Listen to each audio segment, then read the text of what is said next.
Hello wonderful people, Connor Whitmore here again with another video for you on the Nawtystep channel, and today I'm going to be doing a retro review of the debut EP from Space Laces released on Never Say Die, Overdrive. Yeah, it really does feel weird saying this was and is the debut EP from Mr. Ian Slider, aka Space Laces. Weird because he'd already been around for so long before Overdrive came around in June 2018, functioning originally as a kind of secret online mastermind previously known as Corn and Beans, and yep, you very much heard that right, before adopting the moniker Space Laces from around 2008, gaining traction on SoundCloud with a slew of impressive, thumping, futuristic house bangers, which provided him with a bit of a cult following from that point. Emerging in the bass mainstream for the first time in 2012 with his remix of Excision's X-Rated, which would prove to be the first track of a fruitful musical relationship between the two. Slider going on to feature heavily on The Invasion, the knockout debut LP from Destroyed, a new triumvirate comprised of Excision, Downlink, and KJ Sorka of Pendulum fame, before featuring on every individual X album over the course of the 2010s, Codename X, then Virus, then Apex, producing hits together such as Push It Up, Throwing Elbows, and Rumble. They're one of the most famed and renowned pairings in modern bass music, unquestionably. In amidst all that, Slider getting his first significant label break in 2016, a cause for celebration in the bass sphere. Never Say Die finally getting him on board with Bug Bass, which was a part of the Black Label XXL compilation. Following in the footsteps of other hit singles of his like Digital Gangster and Dungeons and Dragons, which did wonders for propelling his name further into the bass consciousness. Not simply is he another producer making bass music, but someone with incredibly forward-thinking ideas and production, a certain class to the execution that wasn't being displayed much elsewhere at the time. And so it begs the question, why, if he started out in around 2008 as Space Laces and did all that work with Excision from 2012 and got on Never Say Die from 2016, did it take him until 2018 to put out his first multi-track collection? A lot of which I think can be related to a particular incident that occurred just as he was really getting his name out there. Near the beginning of the 2010s, Slider losing all of his music from the hard drive he kept it on.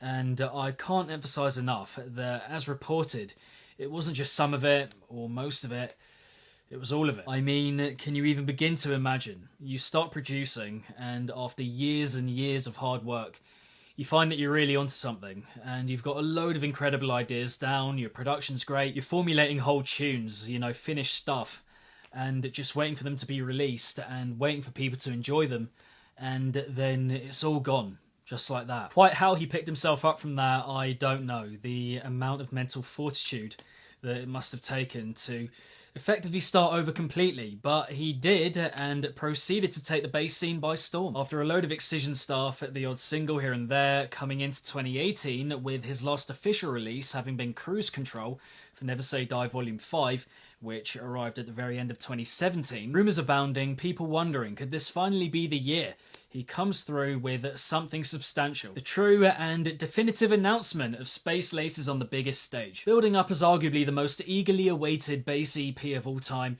dropping on 6th of June to the delight of fans across the world, and my oh my, was it worth the wait? Slider coming through with a collection for the ages, providing what everyone had hoped for as an extensive outlay of his sound, and constituting as one of the best debut EPs bass music has seen. Kicking off with the monstrous title track, which I can only really describe as Space Laces in epic mode. Sun coming up over the horizon in the introduction, signalling the beginning of Space Laces announcing he's here and meaning business. The stunning lead line in there, so memorable and full of hope and really warm in the production.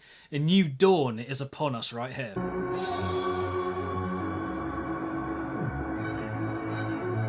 It's just pure serotonin, and I really want to highlight actually the first build following that, this incredible time-stopping moment where on your first listen you just sit there and you think, fuck, like, it's finally here. He's doing it. The heaviness here being the kind of dubstep that makes you feel 10 times bigger than you are. The sound is so fat and large, yet so twisted and contorted, giving you this insurmountable energy whilst also cutting really deep. Very aware in the development of it from one drop to another.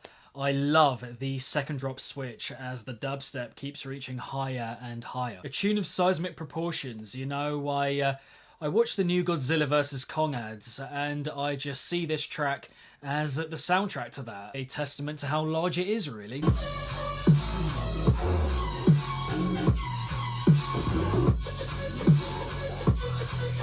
It's also got one of his most memorable vocal samples of all time, which I think is saying something, with the "no doubt you gon' know what this about."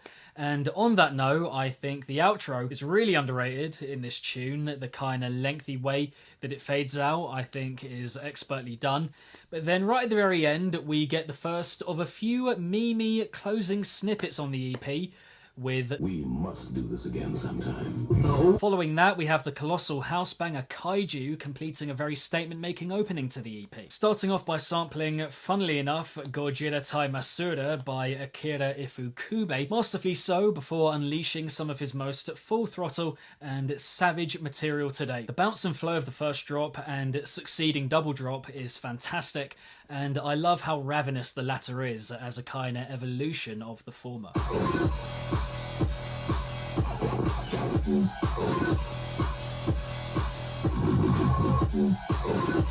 And the gargantuan dubstep breakdown for the second drop is the perfect development.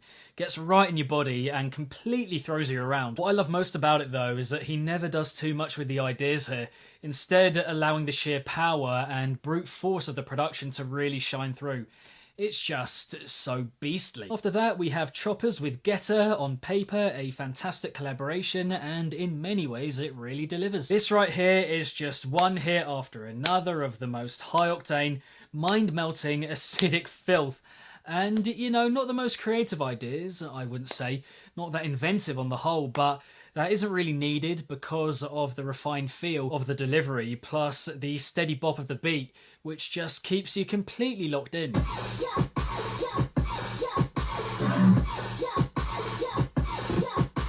Honestly, I'm a little bit surprised this didn't inspire a new subgenre altogether.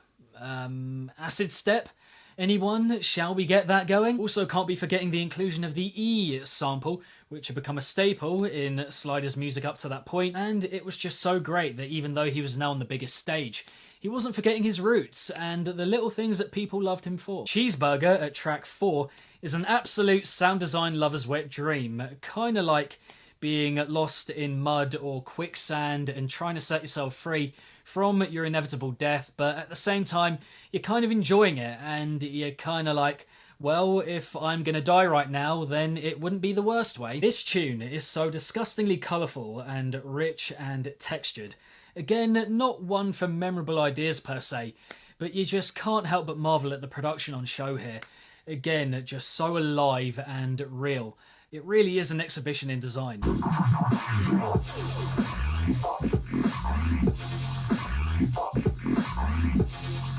Ultimately, we have Talk, which does a really good job of ramping the hype right back up following the less ostentatious Cheeseburger. The lead line in the builds here is one of the most iconic snippets on the whole EP. Some next level, new age, Blade Runner, futuristic, dark shit right here, as attention grabbing as it gets.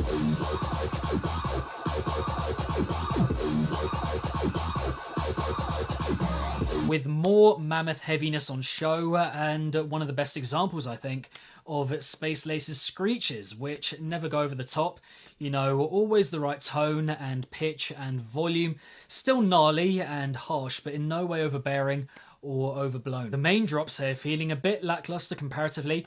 The second in particular is probably the flattest moment on the EP, pretty basic, but the progression to each drop is fantastic. Those jabs, the timing of them, the bite with which they're delivered is pretty much perfection. Finishing with the closer, Ivory's take on Cruise Control, which is a solid one, Ivory's style shining through. Not loads going on with the ideas, but a good dynamic between the sounds we get, and stylistically, I think it fits alongside the others well. Also, the strings we get here in the introduction and mid-section are a beautiful inclusion, you know, very alluring and enchanting, just top-notch.